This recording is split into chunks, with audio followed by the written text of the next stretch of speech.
નમસ્તે. સૃષ્ટિના સર્જનારને કોટી કોટી વંદન. ગોઠણમાં અવાજ આવે તેના વૈજ્ઞાનિક કારણો એવિડન્સ બેઝ. ગોઠણમાં અવાજ આવવો, ક્રેકિંગ, પોપિંગ સાઉન્ડ ઘણી વખત સામાન્ય હોય છે. વૈજ્ઞાનિક રીતે તેને ક્રેપિટસ કહેવામાં આવે છે.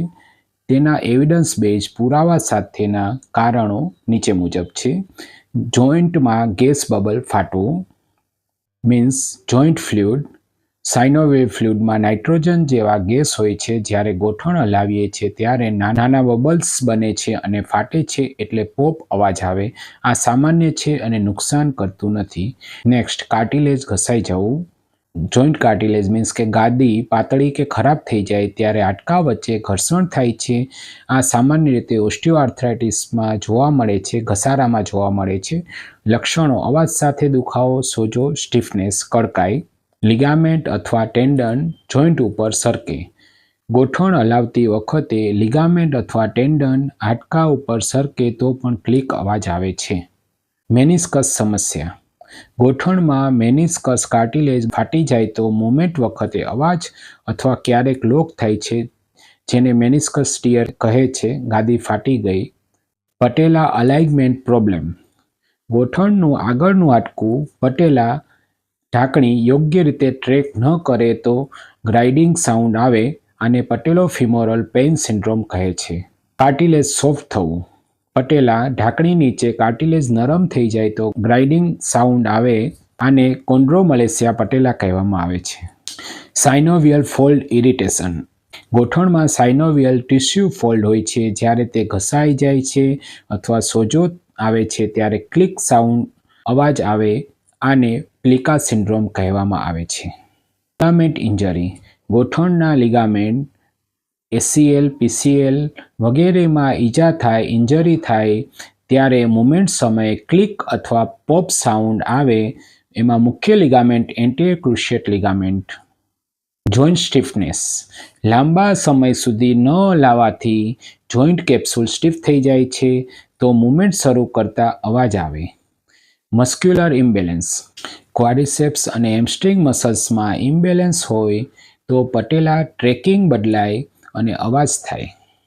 ઓવરયુઝ રિપીટેટિવ સ્ટ્રેસ: વધુ દોડવું, સીડીઓ વધારે ચડ ઉતર કરવી અથવા સ્કોટિંગ, ઉબળક પગે વધારે બેસવાથી જોઈન્ટ સરફેસ ઉપર સ્ટ્રેસ વધે છે.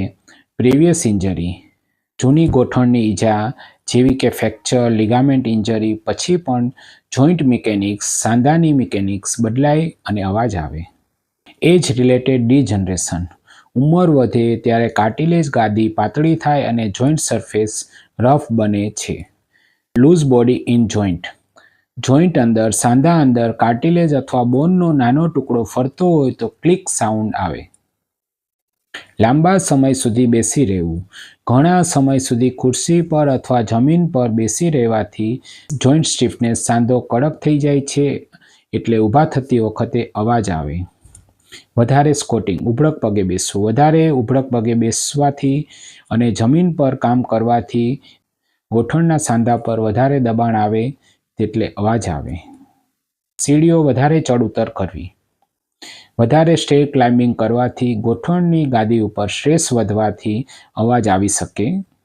વધારે વજન ઓબેસિટી: વજન વધે તો ની જોઈન્ટ પર લોડ વધે છે અને લાંબા ગાળે કાર્ટિલેજ ગાદી ઘસાઈ શકે છે, જે ઓસ્ટિયોઆર્થ્રાઇટિસ તરફ લઈ જઈ શકે છે. કસરતનો અભાવ: ક્વાડ્રિસેપ્સ અને હેમસ્ટ્રિંગ મસલ નબળા પડે તો ની અલાઇનમેન્ટ બદલાય અને સાઉન્ડ આવે. ખોટું પોસ્ચર, ખોટી સ્થિતિ: લાંબા સમય સુધી ખોટી સ્થિતિમાં બેસવાથી, ગોઠણ વાંકા રાખવાથી જોઈન્ટ મિકેનિક્સ બદલાય. ઓવર એક્સરસાઇઝ: અચાનક વધારે દોડવાથી, જમ્પિંગ અથવા હેવી જીમ ટ્રેનિંગ ગોઠણ પર સ્ટ્રેસ વધારશે. યોગ્ય ફૂટવેર ન પહેરવાથી: ખૂબ હાર્ડ સોલ અથવા સપોર્ટ વગરના ફૂટવેર જોઈન્ટ અલાઇનમેન્ટ બદલે છે. પાણી ઓછું પીવું: જોઈન્ટ લુબ્રિકેશન માટે સાઇનોવિયલ ફ્લુઇડ જરૂરી છે. ડિહાઇડ્રેશન થવાથી સ્ટીફનેસ, કડકાઈ વધી શકે. વોર્મઅપ વગર એક્સરસાઇઝ: કસરત પહેલાં વોર્મઅપ ન કરવાથી લિગામેન્ટ અને ટેન્ડન ટાઈટ રહે છે એટલે મૂવમેન્ટ વખતે ક્લિક સાઉન્ડ આવે. આ વિડીયો સાંભળવા જોવા માટે ખૂબ ખૂબ ધન્યવાદ. જય ભારત, જય હિન્દ.